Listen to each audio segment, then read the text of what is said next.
Bienvenue dans Inside, l'émission qui vous ramène en plein cœur des années hip-hop. Écoute du RAP, de mecs qu'on n'a rien à péter. À tout niquer, je viens m'apprêter, mettez les femmes et les enfants à l'abri. À l'Institut du Monde Arabe, en plein cœur de Paris, a eu lieu l'exposition hip-hop du Bronx aux rues arabes sous la direction artistique de Monsieur Akhenaton, membre charismatique d'IAM.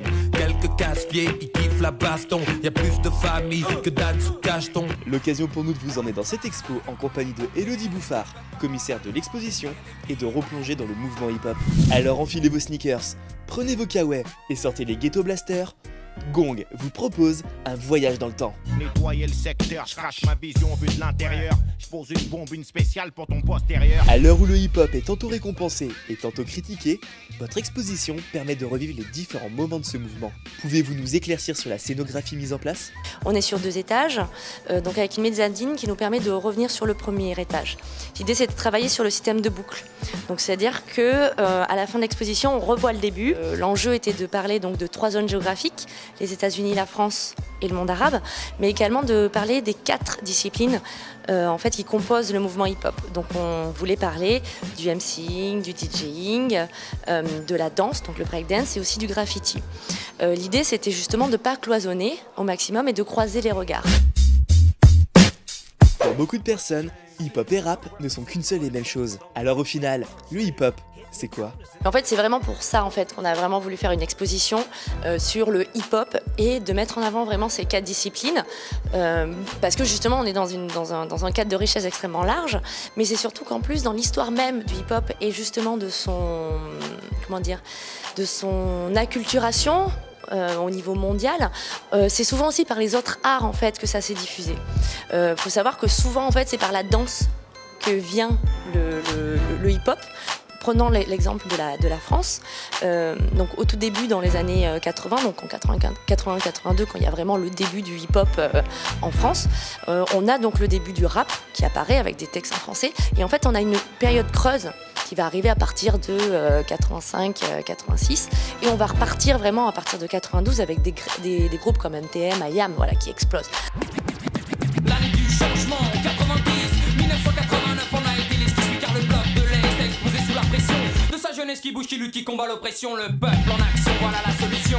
Et cette partie creuse, en fait, c'est rigolo en parlant avec les graffeurs et notamment les danseurs, ils se voient un peu comme les gardiens du temple.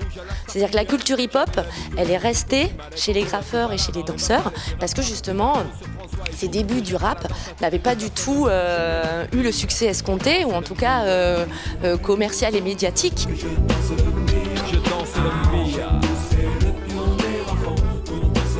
Donc c'est pour ça peut-être que facilement, par l'enjeu commercial que connaît le rap aujourd'hui, on se focalise un peu dessus. Mais non, ces 4 disciplines continuent à vivre dans un rythme hip-hop, se sont diversifiées, donc peuvent toucher des gens qui ne viennent pas que du mouvement hip-hop, mais à l'origine, et le moment où c'est le plus novateur à chaque fois, c'est au moment où il y a ces 4 disciplines qui vivent ensemble. Cette exposition prend place à l'Institut du Monde Arabe. Du coup, on ne peut que faire un parallèle avec le printemps arabe, période trouble pendant laquelle un grand mouvement de contestation eut lieu. C'est quelque chose que vous souhaitiez mettre en avant dans cette exposition? Si le projet en fait est né à l'Institut du Monde Arabe, c'est justement parce qu'il y en a eu suite au printemps révolutionnaire. En fait, on s'est rendu compte que les médias européens, tout d'un coup, découvraient qu'il y avait du hip-hop dans le monde arabe. Le mouvement hip-hop dans le monde arabe a été dès les années 90. Contrairement aux États-Unis ou en France, où le tout début des mouvements c'est de l'entertainment, c'est assez festif en fait, et après on rentre dans la contestation. Quand ça commence vraiment en 1992, on va dire avec le micro-brise le silence en Algérie, on est vraiment dans la contestation dès le début. On est vraiment dans la notion de contre-culture, de prise de parole d'une jeunesse. C'est des événements très douloureux qu'il y a à Alger en fait, et on a vraiment une prise de position politique, ou en tout cas de prise de conscience en tout cas d'une jeunesse qui veut prendre la parole. Donc voilà, nous nous on a essayé, effectivement on parle des révolutions arabes parce que ça fait partie de l'histoire, mais justement de surtout ne pas se focaliser que sur ça et d'aller beaucoup plus loin. Vraiment c'était important, et de mettre en avant plus des artistes que des faits politiques.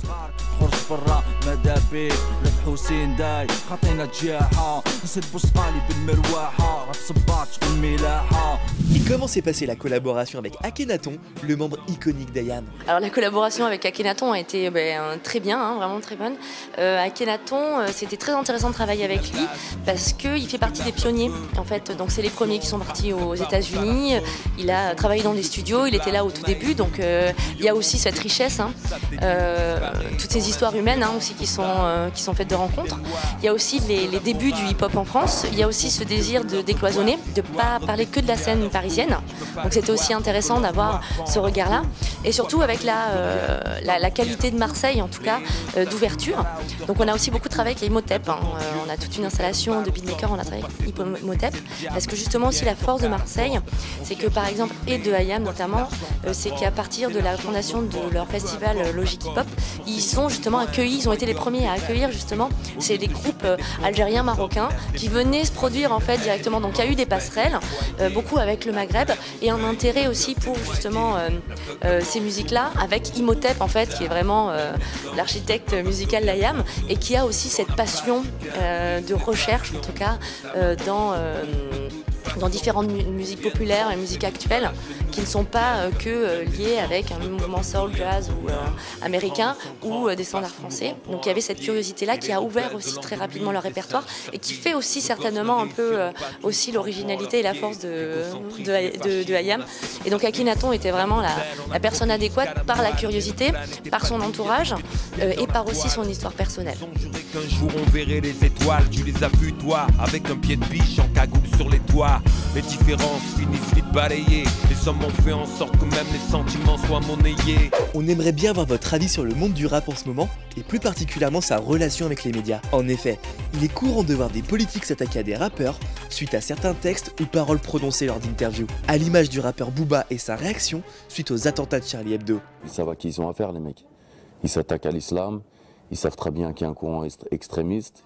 Ils savent très bien comment les mecs fonctionnent. Les médias ne se serviraient-ils pas du rap comme moyen de provoquer le buzz? Je pense que on demande souvent aujourd'hui à des artistes ou autres aussi d'avoir une valeur d'exemple, de répondre à des questions société politique. Il y en a qui le font très bien parce qu'ils ont un engagement particulier, d'autres qui parlent d'eux parce que c'est eux avant tout.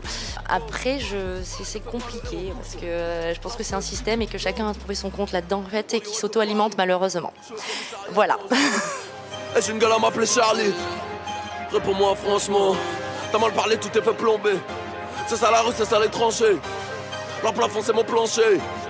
Ton plan A c'est mon plan B. Maintenant, on va se détendre avec le Test Inside en mode hip-hop. En mode nous allons vous faire écouter des rappeurs d'aujourd'hui. À vous de nous dire ce que vous en pensez.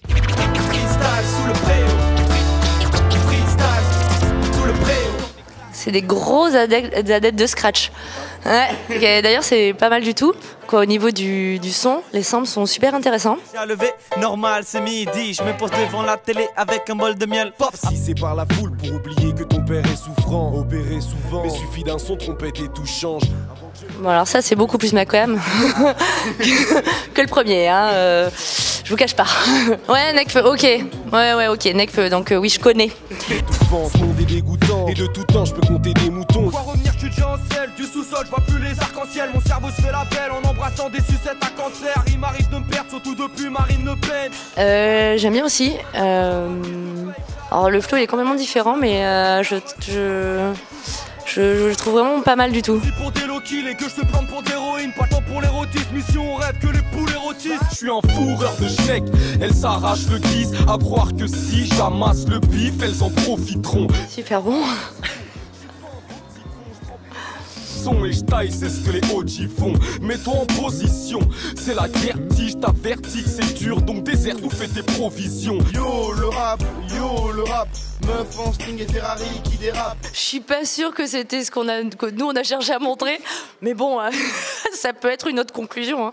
Je viens viens de la cité, j'ai mis ma casquette sur le côté. Yo, nique la société. L'exposition hip-hop du Bronx aux rues arabes de l'Institut du monde arabe est une véritable merveille pour tous les passionnés, mais aussi pour les curieux. Chacun pourra découvrir ou redécouvrir l'ambiance de ce mouvement. Allez, nous on repart faire un dernier tour dans l'exposition, à la une prochaine dans Inside.